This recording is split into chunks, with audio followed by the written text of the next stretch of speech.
ছেলেরা হাউমাউ করে কান্না করতে পারে না, বাস্তবতা হচ্ছে এটা। চিৎকার করে কান্না করতে পারে না, ভিতরে ভিতরে তাদের কান্নাটা অন্যরকম এক কষ্টের কারণ। আসসালামু আলাইকুম, কেমন আছেন সবাই? আশা করছি আপনারা সবাই ভালো আছেন। হ্যাঁ, এই যে দেখতে পাচ্ছেন আপনারা, এইভাবেই দূর প্রবাসের জীবনটা পার করে দিতে হয়।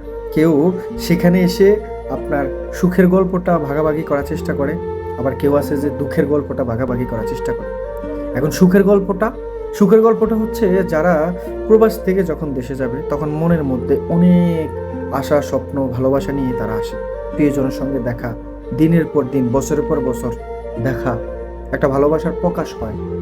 সুখের ঠিকানাটা সেই জায়গায় তারা হাজারো পরিশ্রম করার ফলে তারা যখন এইভাবে ছুটে আসে পরিবার, আত্মীয় স্বজনের কাছে, তখনই তাদের সুখের ঠিকানাটা তারা সফলতা অর্জন করে। এবার আসুন দুঃখের ঠিকানাটা কেমন জানেন? যারা সবাইকে ছেড়ে চলে যায়, সেই যে গেছে কবে যে আসবে এটা নিশ্চয়তা তারা দিতে পারছে না।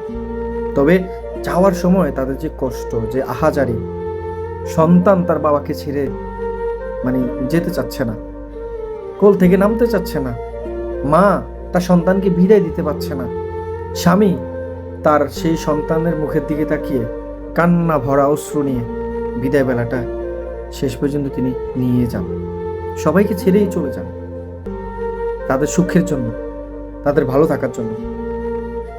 এই জায়গাটা খুবই পরিচিত, যে আপনারা জানেন না, দেখেছেন না?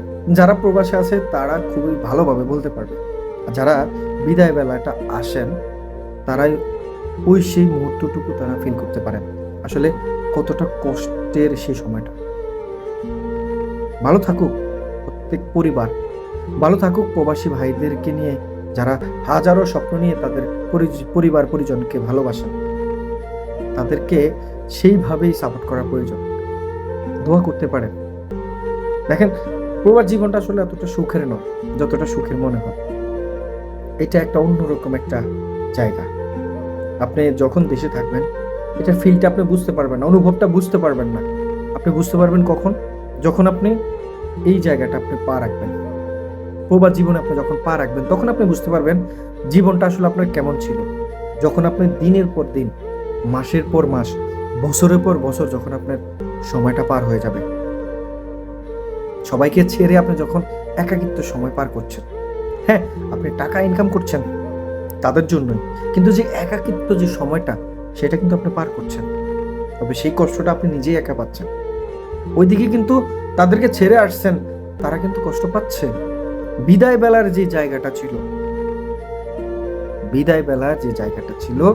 সেই জায়গায় কিন্তু তারা কষ্ট পাচ্ছে, সেটা তো আপনিও জানেন। আর দিন শেষে আপনিও তাদের মতো হয়ে গেছেন। তাদেরকে আপনি দেখতে পাচ্ছেন, ভিতরে ঢোকার পরে তখন আপনি বুঝতে পারেন যে আসলে কষ্টটা কেমন। ছেলেরা হাউমাউ করে কান্না করতে পারে না, বাস্তবতা হচ্ছে এটা। চিৎকার করে কান্না করতে পারে না, ভিতরে ভিতরে তাদের কান্নাটা অন্যরকম এক কষ্টের কারণ।